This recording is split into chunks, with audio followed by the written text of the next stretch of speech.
Yo, what's up, happy people? Dudoy T on the mobs. So, may nakita po ko ditong isa pong vlogger no na Procnoy. Ayan po, Procnoy. May article po siya dito na napapansin ko. Huwag niyong sabihin na, huwag niyong isipin na sinisiraan ko po yun si Mark ng Models of Manila FM at saka or TV o FM ba yan? Kasi dalawa channel, maraming channel yan eh.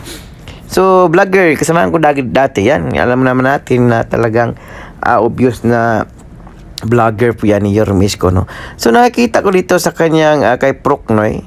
Parang sabi ko, parang si Models of Manila TV to or Models of Manila FM to Sabi to, official ng payag Procnoy TV channel. Ang mga TV ratings na ating inalalathala ay galing mismo sa Nielsen Philippines. Ang kaparihong pinamahagi sa kanilang mga subscribers gaya ng TV networks, block timers, advertising agencies at media planners. Simula noong Hulyo, kapag wala tayong natatanggap mula sa Nielsen Philippines na magpapakita ng RTEM, NUTM at Paintam, hindi na po tayo nagpapublish ng non-time ratings. Ayan po. Hindi magandang tignan sa isang reputable social media platform ang kawalan ng resibo o orihinal na kopya ng TV ratings mula sa mga subscribers nito. Itinigil na rin natin ang paggawa ng infographics gaya ng ginagawa ni Leonhard TV, Kapuso Vaz, Models of Manila TV at iba pang social media pages.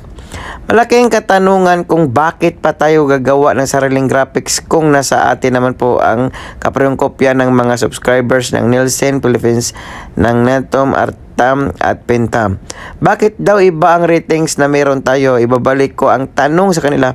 Saan nila nakuha ang ratings na to? August 16, 2023. Ipakita nila ngayon sa atin kung meron silang maipapakitang official ng TV ratings gaya ng ating pinapublish online. Mali rin na sabihin ni Models of Manila TV na siya lamang ang ating pinuna dahil sa katunayan, pinuna rin natin si Leonhard TV at Kapuso Vaz. Sa inilabas nating non-time ratings kahapon, makikita po natin ito sa mga screenshots natin na maging sa Procnoy TV channel feed, Facebook feeds. Tayo ay lumalaban ng patas na walang pinapaboran. Simple lang po. Ang mali ay mali at ang tama ay tama. Yan po sabi niya. Lapagan po tayo ng resibo at ebidensya kung sino sa atin ang nagsasabi ng totoo o gumagawa lamang ng kwento sariling ratings para bulagin ang sambayan ng Pilipino. Ito na po yung mga picture. No? So nakita po natin dito parang si Models of Manila TV ito So ito pala yung mga ratings, mga quiz. So galing po sa anutan niya, no? Ayan, no? Daily ratings report, ayan po, nangunguna po yung 8 Bulaga, 32.82%. Ito Manila, Visayas, Mindanao. Ayan po.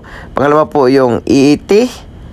At saka yung pangatlo yung combine ng Showtime. Tatlong channel yan ng Showtime, no?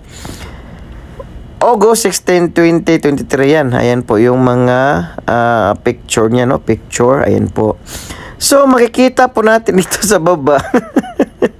Andito naman si Mark. Ayan po, huwag niyo sabihin po basher po tayo ni Mark. Nakita ko lang to dito sa Facebook, no? Kasi nag-scroll po tayo eh. Ayan po.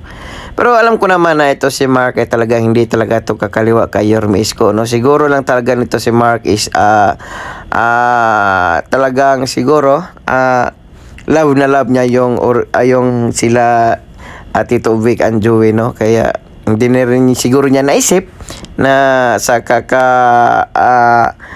kakakampi niya o sa kakatanggol niya sa kay Tito Vic and Joey sa TVJ ay hindi na rin siguro niya na mamalaya na nababasa siya sa mga solid supporters ni Isko Yormi kasi nga ayan doon si Yormi sa Jimmy sa 8 Bulaga, no?